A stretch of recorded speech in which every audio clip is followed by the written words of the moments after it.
Good morning, everyone.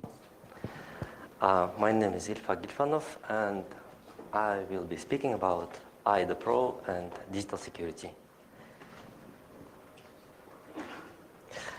This is a short presentation outline. I will talk about myself first. As we all know, digital security is more important than ever. This is why all of us gathered here today. We will talk about the evolution of development tools. Then I will tell you a bit about IDA. And since the current situation is far from perfect, I will talk a bit about what we could do to improve the current situation. And at the end, questions and answers. I started my programming career more than 27 years ago. That was a professional career. But my experience with computers is more than 30 years already. I was studying mathematics at the Moscow University, and I was very lucky that when I started my studies, a kind of experimental course on programming was introduced. And in that course, we were talking not about programming languages. In other universities, people were studying Fortran, assembler, but we were not. We were studying some programming abstractions like vectors, stacks, lists. I was very lucky because this is the core of programming. It's not about programming languages. A language is a very important tool, but it's just a tool to express your thoughts. And that was a very interesting experience. After a couple of months, we were assigned some practical tasks to do something with computers, and that was only then I saw my first computer in my life, and I fell in love.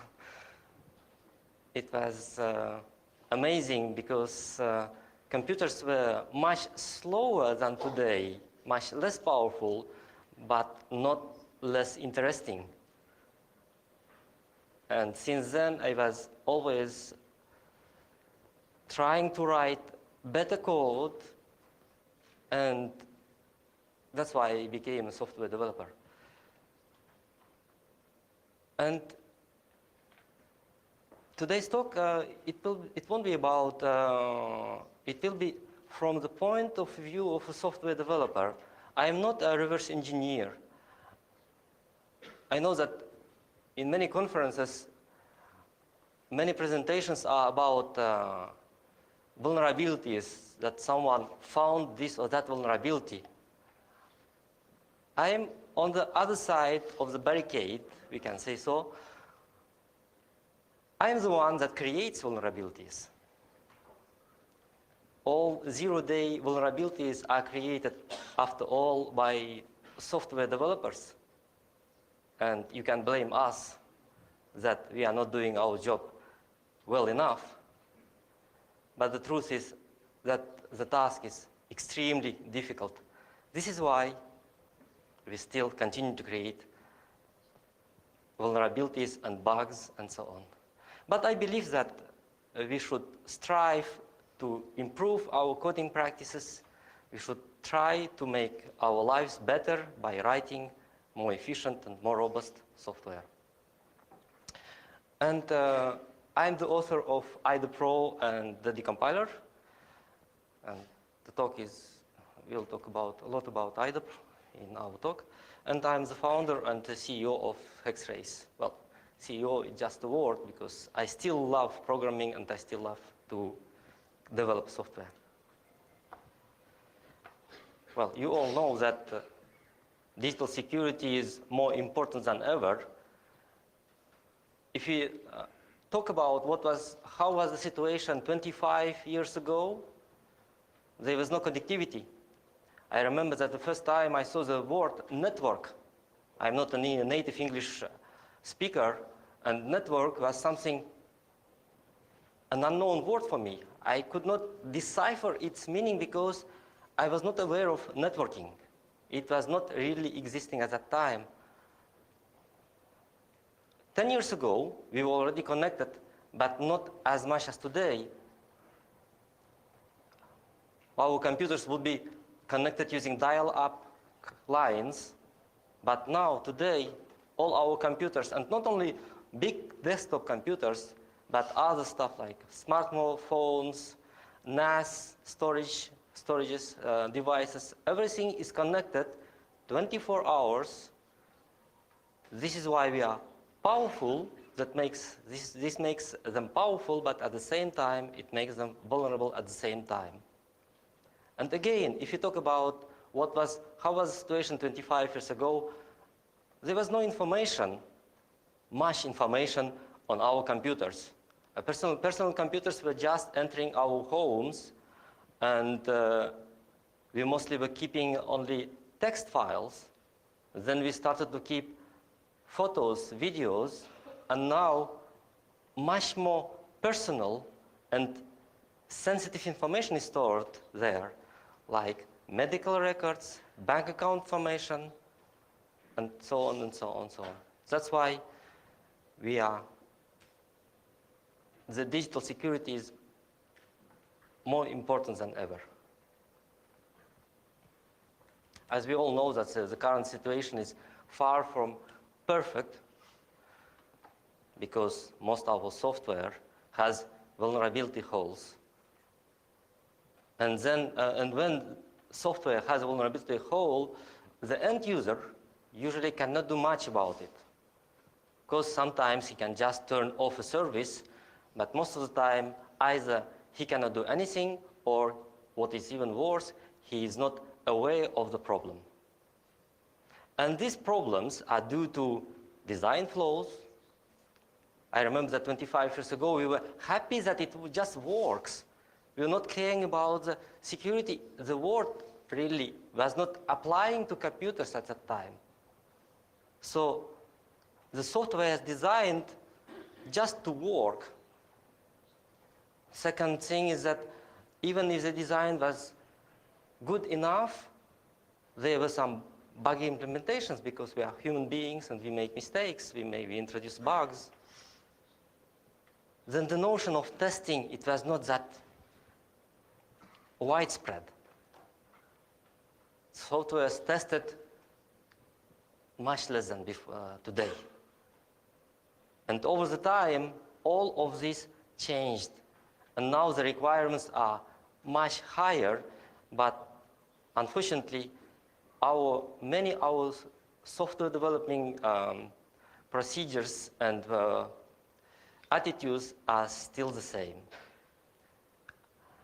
And because of that, we'll hear more security-related problems like stolen credit cards, disclosed sensitive information. In fact, I wrote these slides 2 months ago, and now everyone knows about the story with Sony pictures, and unfortunately, there will be more stories like that. Is everything lost? No, I don't think so.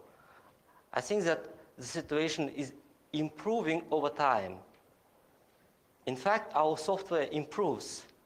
Most our new systems are developed with the security in mind, and our society better handles digital security-related issues. It's just that our requirements are much higher than before.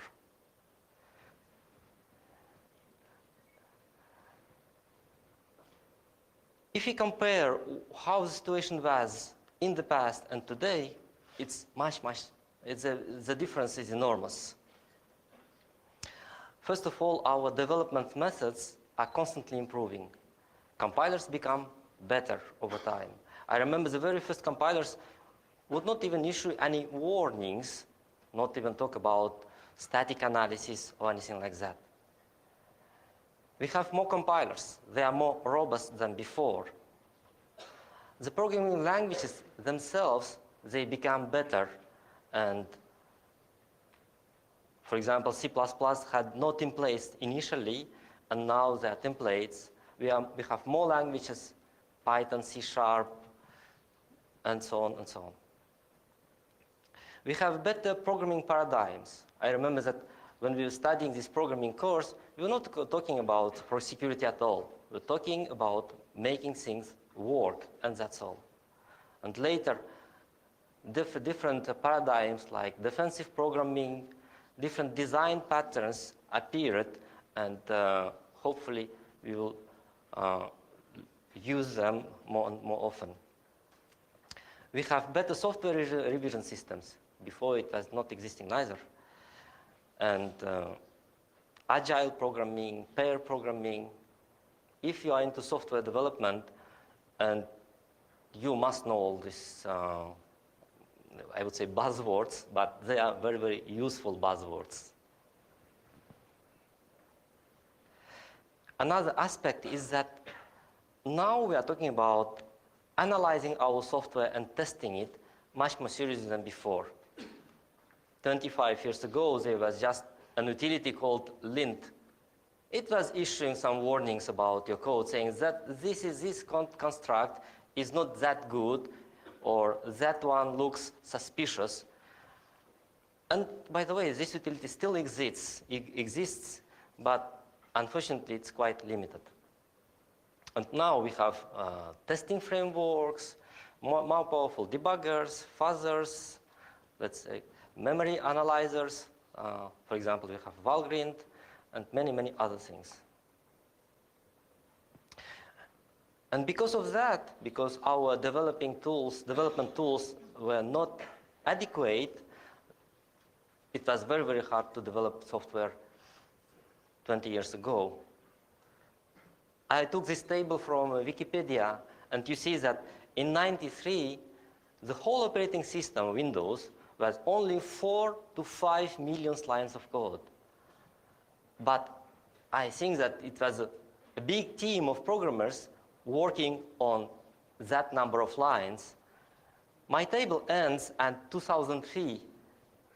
You see that at 2003, already they had 50 million lines of code. And I'm sure that more than 10 years later, we have the size of the Windows operating system maybe got multiplied by 10. I just don't know. And all this is because software development tools allow us to develop much better than before.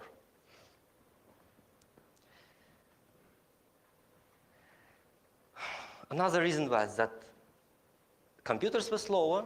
You could not really fuzz or test all combinations. Even today, it's not possible, but the difference is still enormous.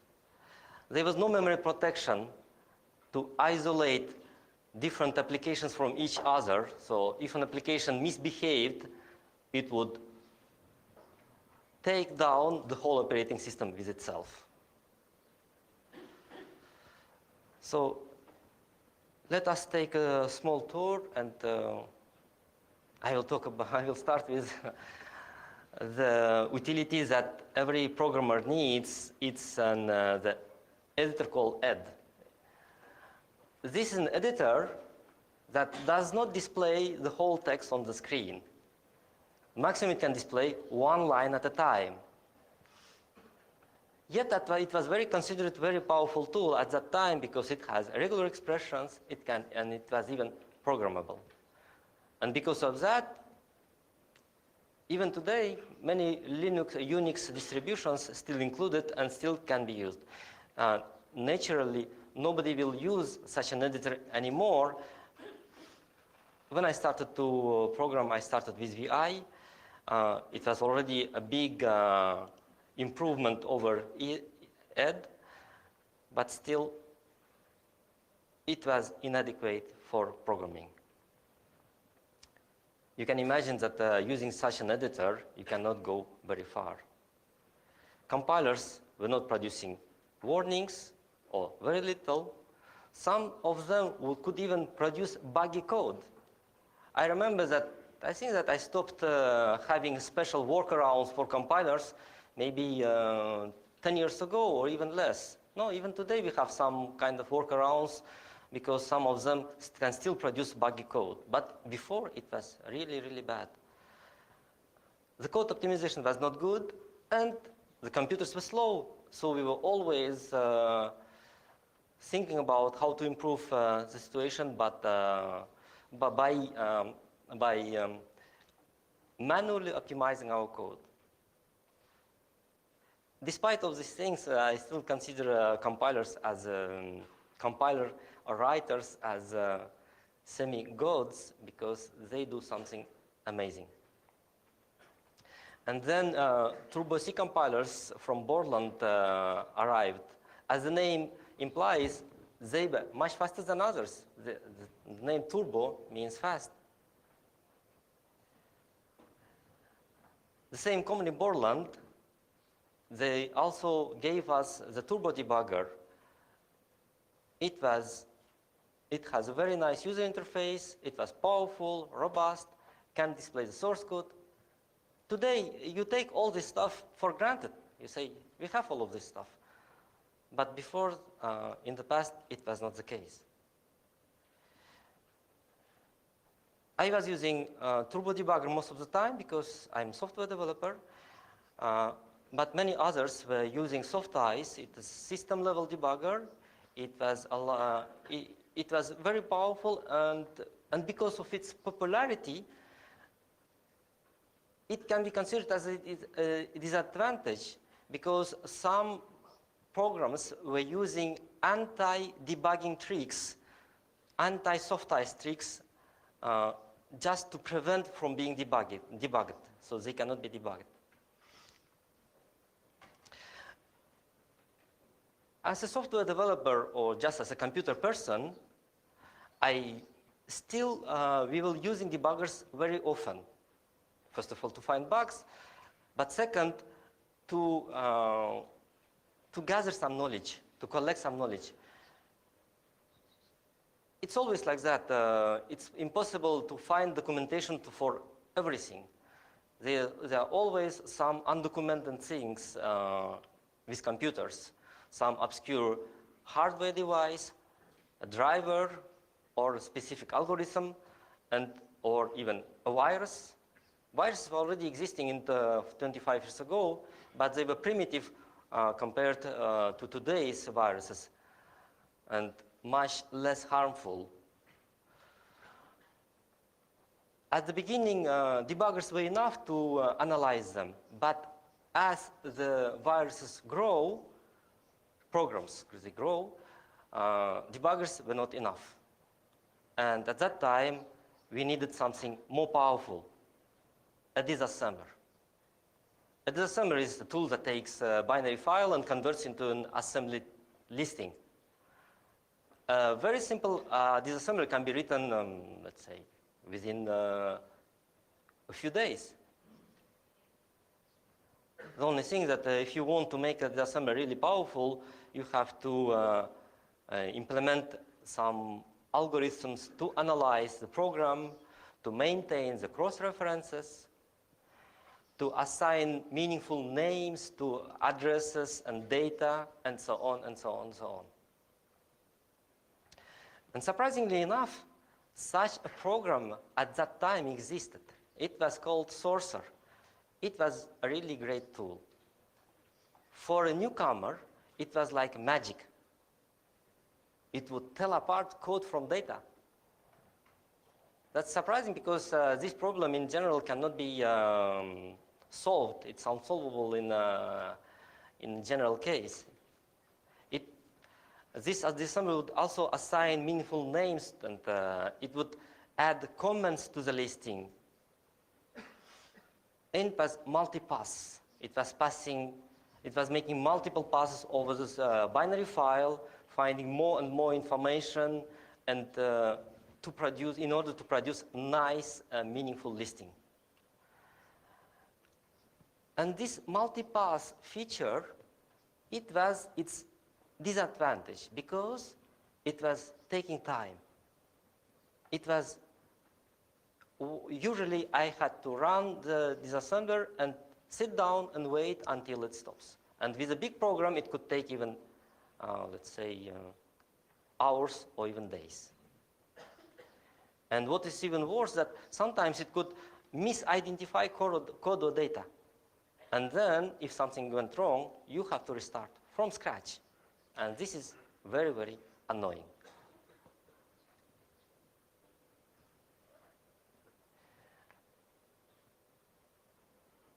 To answer this question, what to do, how to overcome this problem, the answer was interactivity.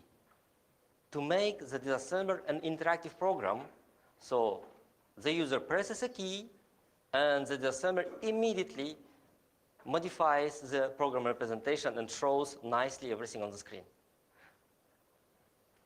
The idea itself is not something new, and there was such a disassembler called disdoc. I haven't used it myself, so I cannot tell you much, but the idea is great. No need to wait for the results. Again, we take this for granted today, but it was not like this before. The user can browse the listing, annotate it. The user can tell where is the code, where is the data. And at that time, there was something, another buzzword called WYSIWYG. What you see is what you get. And this is something new. You remember Ed? It was not WYSIWYG at all. So this was the reason why I decided to create IDA, because it is something that is interactive, and there was a need in the disassemblers to analyze viruses, to analyze other stuff. But it was quite difficult to get everything right at the first time. I think that very rarely it happens that someone implements a system, a program, whatever, and gets everything right from the first time. It's just never happens, I think. I had to rewrite many times the code. My initial tries were either too big, too slow, or too lightweight, and therefore limited. You remember that at that time we had only 640 kilobytes and nothing else. And I needed a robust and fast database to store the results. I played with different database engines. I tried Paradox, I tried others. None of them were working well. They were either too slow, either they were taking too much resources, too much memory. So I was stuck. But fortunately, my friend Pavel Rusnak implemented a B-tree engine. B-tree is a data structure used by database engines. It's something internal to databases. Usually, it is not available as an engine by itself. So it is hidden inside the database engine. And we decided to use, I decided to use B-tree engine as is. There were some shortcomings. One of the biggest shortcomings is that if you use B-tree as is, unprotected, and you have a power outage, you will lose the data.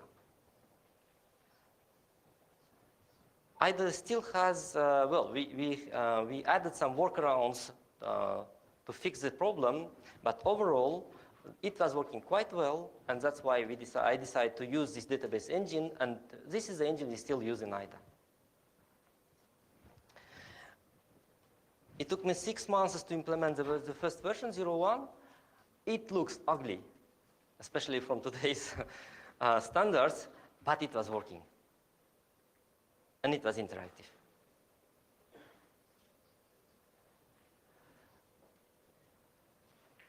And I immediately started to get positive feedback from the users. They were saying, oh, that's great, because it works, and this is something that we need.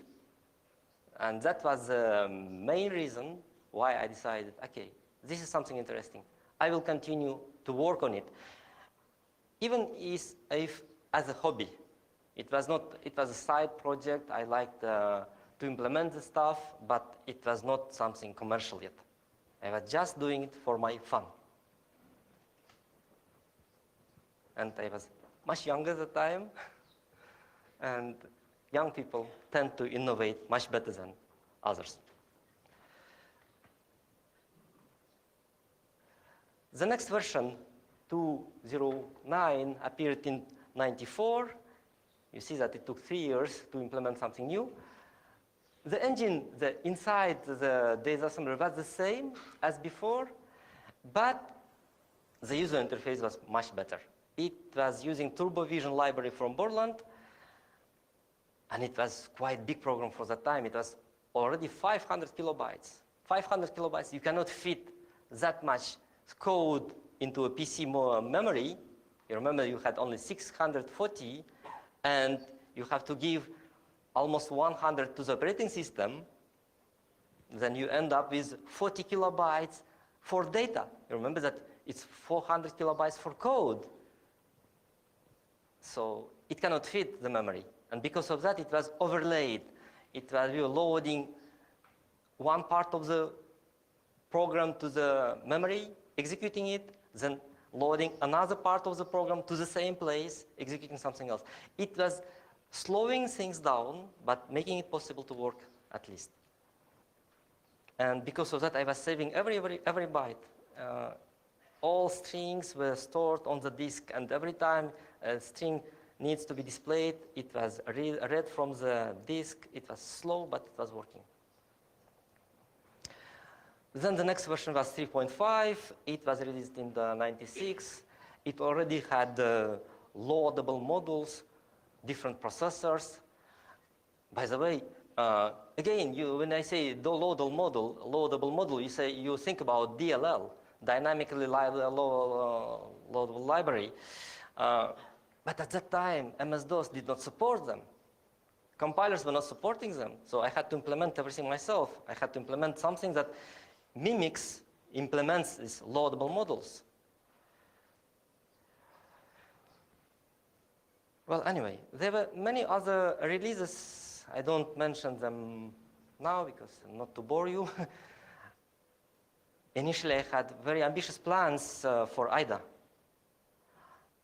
My first and foremost desire was to implement some kind of artificial intelligence with a Lisp-like language. So IDA would analyze programs and tell the user what can be improved in the binary. So even today, I did not implement all this, the list.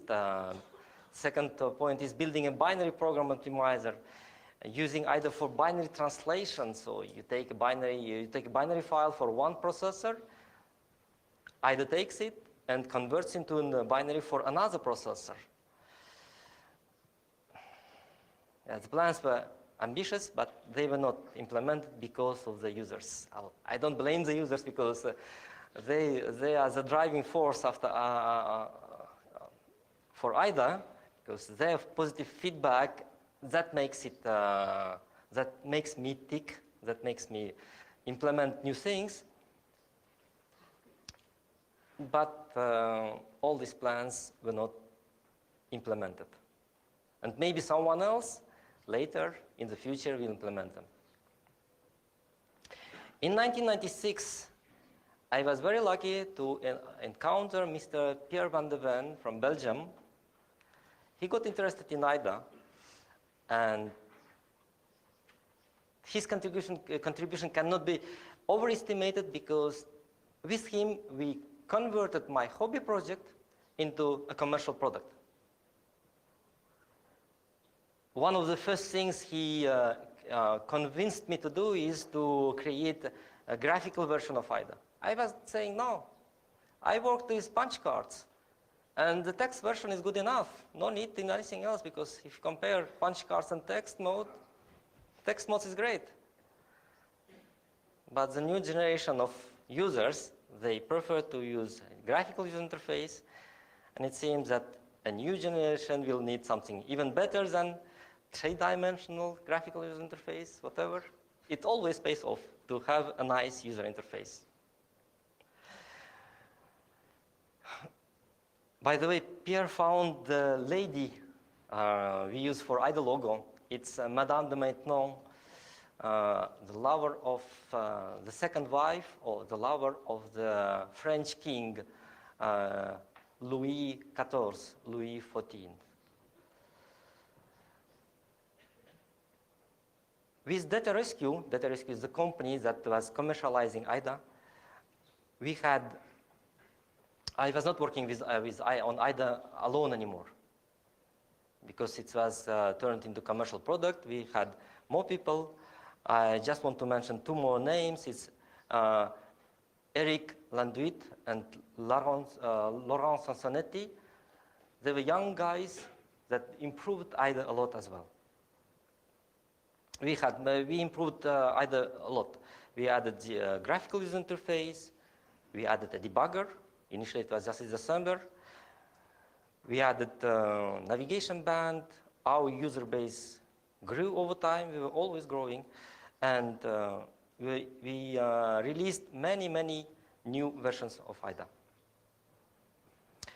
And at that time, we even got noticed by PC Magazine, and we were nominated as a finalist of the technical award for excellence. We lost. It happens. We lost to Microsoft with their .NET Studio, Visual Studio, but it was still fun.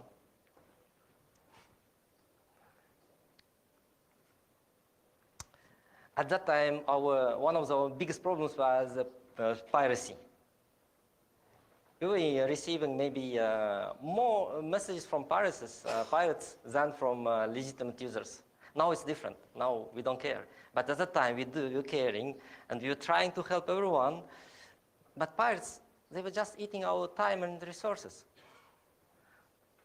A typical conversation with them would start with a compliment from them, saying, "Oh, what a wonderful program you have." That was the first message. The second message was, "Oh, I need a small help from you, a little help." And the third message, if it arrived, it was very often rude, and so it was predictable. We got used to it. Frankly, I don't really understand when clever people use pirated software, and especially when they go and ask for help. Maybe they are not that clever after all.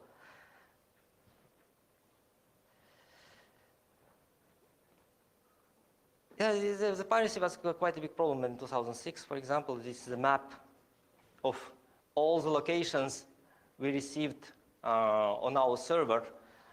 We programmed IDA to to check for a new version at that time, and we were receiving many requests on our server like this. And there was sometimes it's not only piracy, sometimes it was, for example, a student who was saying, "I'm a poor student, but I want the most expensive version of the software right away because I have a very important client." Or we had a pastor, who wanted the copy for free, but promised to pray for us in return. Well,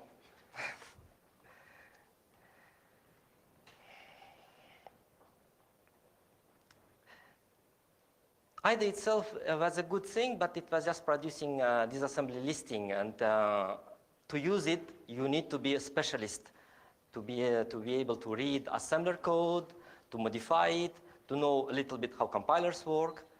And the idea was to improve the situation by writing a decompiler on top of IDA that would generate C-like code. I was greatly inspired by Cristina Cifuentes. She wrote a PhD thesis on decompilation. After reading it, it was clear how to write a decompiler, but there were many problems still unsolved. So I had to come up with an idea, or algorithm, how to solve a problem, implement it, test it, And then if it doesn't work, then throw it away and start over. Wash, rinse, repeat. But I like it. That's why I was persistent. I was continuing to do this for years and years and years. I think that I started to write some code in 1998, but it was not really robust or working. So it took really long time to implement something really working. And the first version was implemented, published in 2007. The problem of decompilation is a huge problem with many unsolvable in general problems, sub-problems. And because of that, it's very time-consuming to develop, especially for one person. So the thing is to find what corners to cut. You cannot implement everything. Even today, for example, in the decompiler, we have many things that are just not implemented, let's say, completely properly, correctly.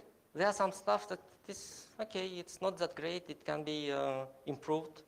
But without cutting corners, it's just impossible to implement any decompiler.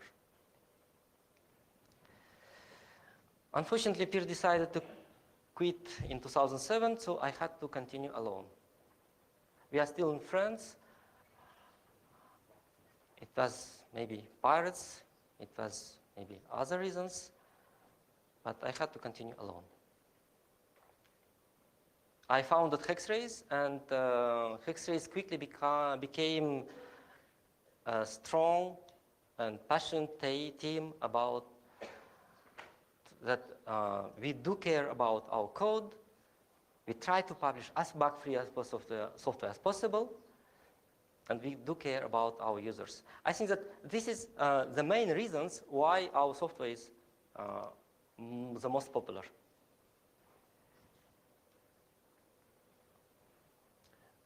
I was, not only me only now, but we were maintaining IDA all these years because IDA is a useful tool and our users are really nice and bright people in general. Of course, IDA can be used for good and bad as any tool, as any other tool, like cracking software, stealing code and algorithms, but I tend to believe that it's mostly used for good. At least our users, they look like white hats. I myself perceive IDA as a seeing aid, like a microscope. It is a very necessary tool. It's indispensable to professionals, but it requires some skills to use. And if I talk about using IDA, the very frequent question is, who uses IDA after all? It's a very motley crew. The various people use IDA. We can mention antivirus company, security-oriented organizations, governments, military, various hobbyists, and then shady persons of all kinds, pirates, and all that stuff. So we have to be quite careful with our users. While most of them are nice, some of them are not that nice. For example, quite often we got blackmailed. Like Sony Pictures got blackmailed because the bad people got their secrets. We get blackmailed when someone leaks our software and says, okay, I got you, I have your software, I will leak it on the internet. Our usual answer is, go what you wish. Go do what you wish, I'm sorry.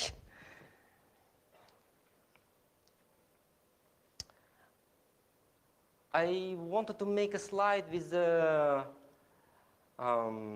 distribution of IDA users over the world, and I even made a map with saying that here, in this country we have IDA users, in this country we have IDA users, but I ended up with the whole globe painted green, with the exception of Central Africa and a few other countries, so I decided not to put it, not to show it. Overall, we have users everywhere. And how IDA improves our security? I tend to believe that our legitimate users are white hats, and while we are not in the spotlight ourselves, our users are quite often famous security researchers, and you hear from them that they found this or that vulnerability problem, or they disclose some information about them, and because of that, vulnerabilities get fixed. We are glad that we can help them with this important task. And we want IDA to be safe for them. That's why we also improve security of IDA. So on one hand, IDA helps to secure other things, and on the other hand, we try to improve security of IDA so it is safer to use IDA for our users. I think that we still have a very long way to go, but we do a lot of stuff like we run tests, we compile our code with various compilers. I'm looking at this list of different measures we take to make IDA better, but I still have an impression that it is not enough. We need to do more than before. By the way, our user reports, if IDA user finds some problem with IDA, he sends us a message, and this message arrives at our developers. We don't have any first, second line help lines, and developers are the ones who suffer from their bugs if they make them.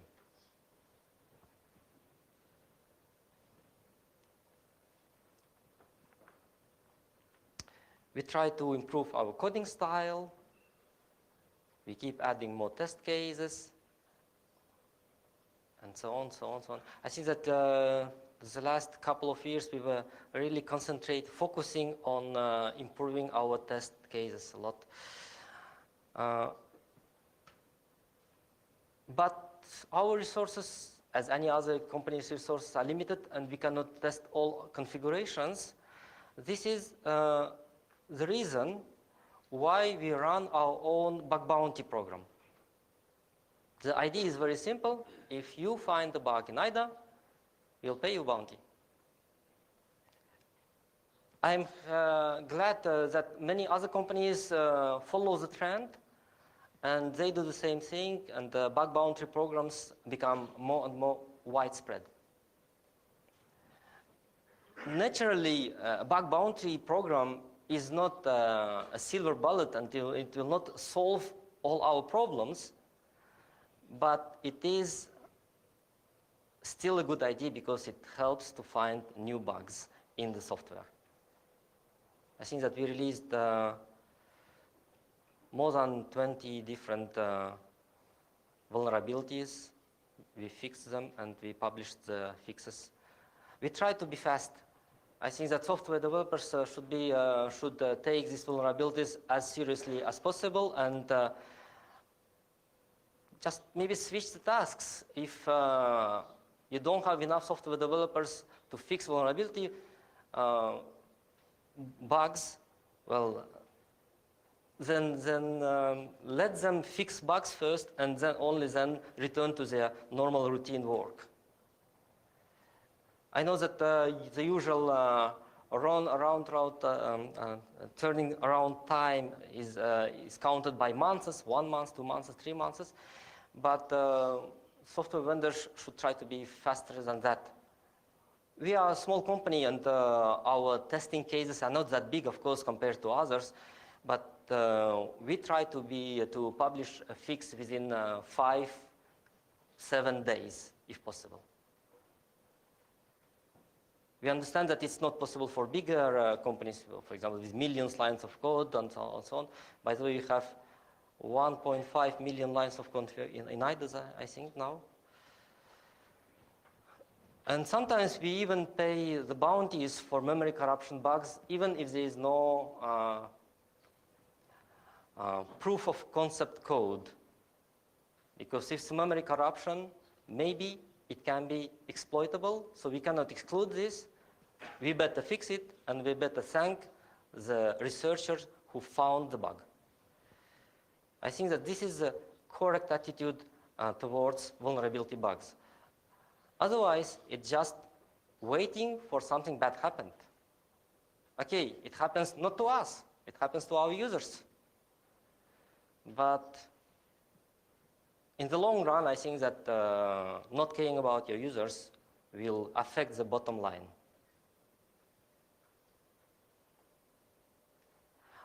I wrote these slides 2 months ago, and I added something like, we have to add a fuzzer to our test methods. But in fact, we did already, because of the recent developments. But either should be improved more, we have to add more tests, we have to add more tests for Python, and so on, so on. And while I'm talking about IDA, I think that it's not only about IDA. It's about, it's about other software as well. It should be, we should raise our standards, how we develop software. Since security becomes more important than ever, we have to change our attitude as well. There are some companies, like Microsoft, already got the message, but there are many others, small companies, that think that they can get by without doing that. But I think that they're wrong in the long run. Nothing prevents, in theory, but getting blackmailed, even for a small company. We know it on our, because we got that experience. So maybe a few of my last slides, they look a bit desperate, because I mentioned that we have to test, we have to improve, we have to. Why it's so? Why is it so? Why is it so hard to get everything right? In my opinion, it's so hard because we are kind of blind. Let me give you this analogy.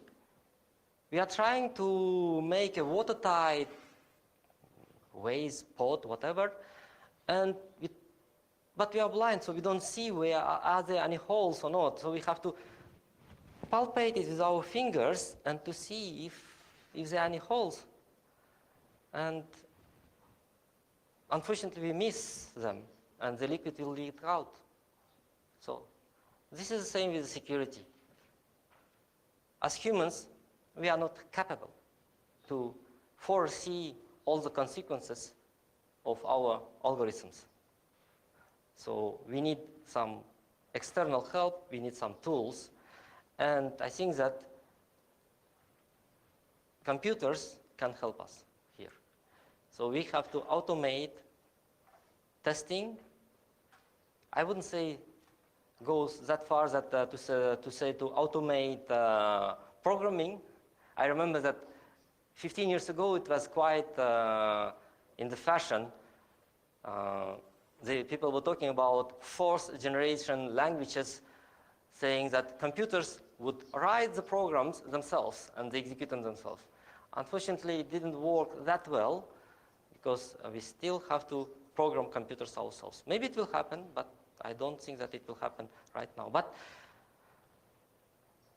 computers can help us with other routine tasks, like testing our software, monitoring the use. They can be used to prove its correctness. They can be used as tools, like IDA itself. And eventually, maybe computers will develop software, but I don't think that it will happen in the nearest future.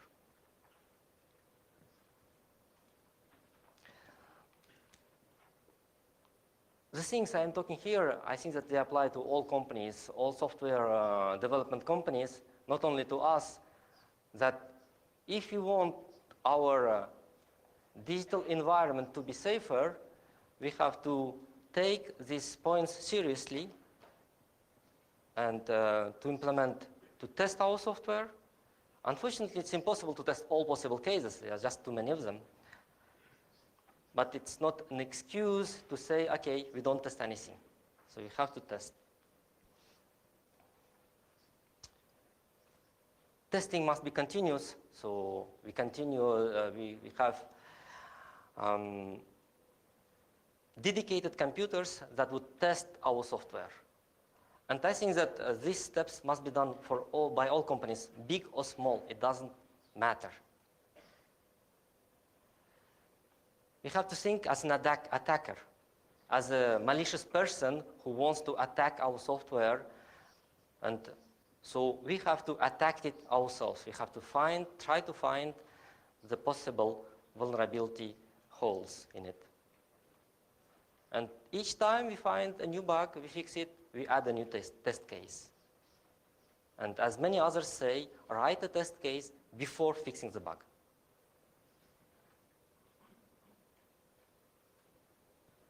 Testing itself is not enough because we cannot test all possible scenarios. That's why we have to monitor our software, how it is used.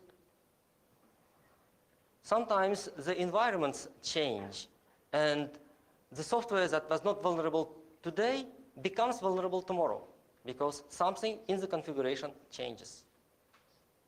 Sometimes it was vulnerable, but sometimes researchers discover new threats, and in this case, we have to fix our software. Therefore, we have to monitor our systems. There are many solutions exist. The best solution, in my opinion, is some kind of custom, house-made solution, but unfortunately, I understand that it's not affordable for everyone.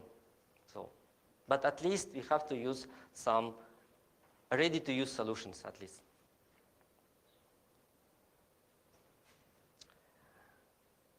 Nowadays, there are some software verification tools. They slowly become mature, and we should consider using them.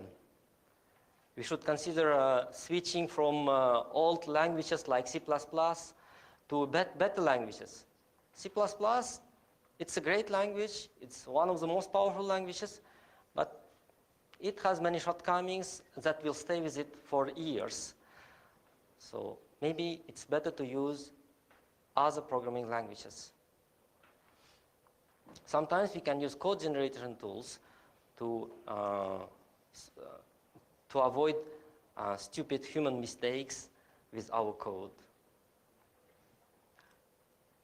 These tools are not completely mature yet, but we should be looking at this proving our software.